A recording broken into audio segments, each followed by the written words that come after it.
નમસ્કાર વિદ્યાર્થી મિત્રો, આ લેક્ચરની અંદર ધોરણ 10 સંભાવનામાં સ્વાધ્યાય 14.1માં દાખલા નંબર જે છે એ 23ની આપણે વાત કરવાના છીએ કે એક રમતમાં ₹1ના સિક્કાને 3 વખત ઉછાળવાનો છે. તો એક સિક્કો જે છે ને 3 વખત ઉછાળી, એમાં પહેલી વખત ધારો કે આપણે ઉછાળી તો કાં તો હેડ આવશે અથવા તો ટેલ આવશે. પછી બીજી વખત આપણે ઉછાળીએ તો એમાં પણ કાં તો હેડ આવશે અથવા તો ટેલ આવશે. અને ત્રીજી વખત ઉછાળીએ તો એમાં પણ જે છે કાં તો હેડ આવશે ને કાં તો ટેલ આવશે. તો આ બધાની અંદર જે છે શક્ય પરિણામ ટોટલ 8 થશે. કઈ રીતે કે પહેલી વખત જે છે હેડ આવે તો હેડ પણ આવે અને ટેલ પણ આવે, આ બની શકે.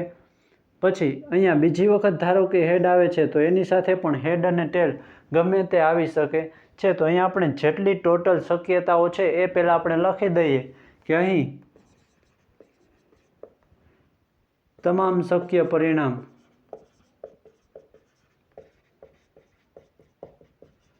આઠ મળે. અને કયા કયા મળશે? તો સૌથી પહેલાં કે પહેલી વખત પણ હેડ આવે, બીજી વખત પણ હેડ આવે અને ત્રીજી વખત પણ હેડ આવે. બીજું પરિણામ હેડ, હેડ અને ટેલ, એટલે કે પહેલી વખત ઉછાળો તો હેડ આવે, બીજી વખત ઉછાળો તો પણ હેડ આવે અને ત્રીજી વખત જે છે એ ટેલ આવે છે. ત્યાર પછી પ્રથમ વખત હેડ આવે, બીજી વખત ટેલ આવે અને ત્રીજી વખત ઉછાળો ત્યારે હેડ આવે.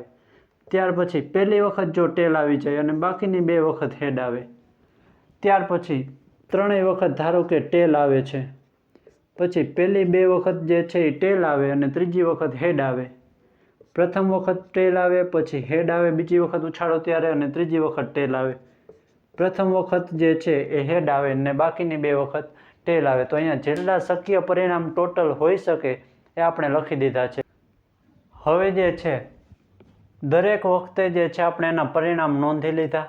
જો તમામ વખત ઉછાળતા સરખું પરિણામ મળે, સરખું પરિણામ એટલે કે જો 3 વખત છાપ મળે અથવા 3 વખત કાંટા મળે, જો 3 વખત છાપ મળે અથવા તો 3 વખત જે છે એ કાંટો મળે તો હનીફ રમત જીતી જાય છે. તો આ 2 પરિણામ મળશે ને ત્યારે હનીફ રમત જીતી જાય, અન્યથા હારે છે. તો હારે એવા પરિણામ જે છે એ 6 થશે જો ટોટલ. તો જીત માટેના 2 પરિણામ છે અને હાર માટેના જે છે એ 6 પરિણામ છે. તો હનીફ રમત હારે તેની સંભાવનાની ગણતરી કરો. તો અહીંયા પહેલાં આપણે લખી દઈએ કે હનીફ રમત જીતે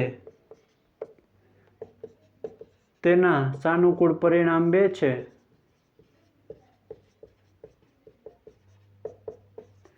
તેથી હનીફ રમત હારે તેના સાનુકૂળ પરિણામ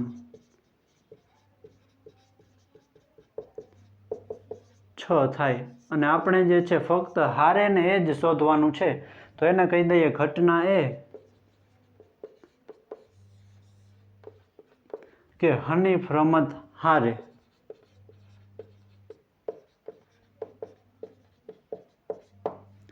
તો P of A એ ઉદ્ભવવાની સંભાવના ઉપર જે છે આપણે સાનુકૂળ પરિણામ આવશે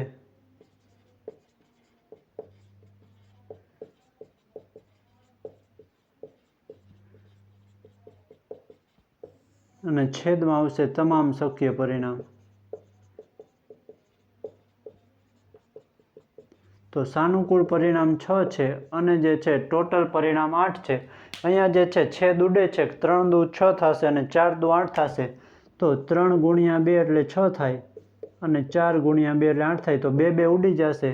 તો અહીંયા જે છે જવાબ આવશે 3/4. તો હનીફ રમત હારે એની સંભાવના થશે 3/4. બહુ જ સહેલો એવો દાખલો છે. તો અહીંયા આ દાખલો આપણો જે છે એ પૂર્ણ થાય છે. ફરી પાછા મળીશું નવા જ વિડીયોમાં નવા જ દાખલા સાથે. તો થેન્ક યુ વેરી મચ.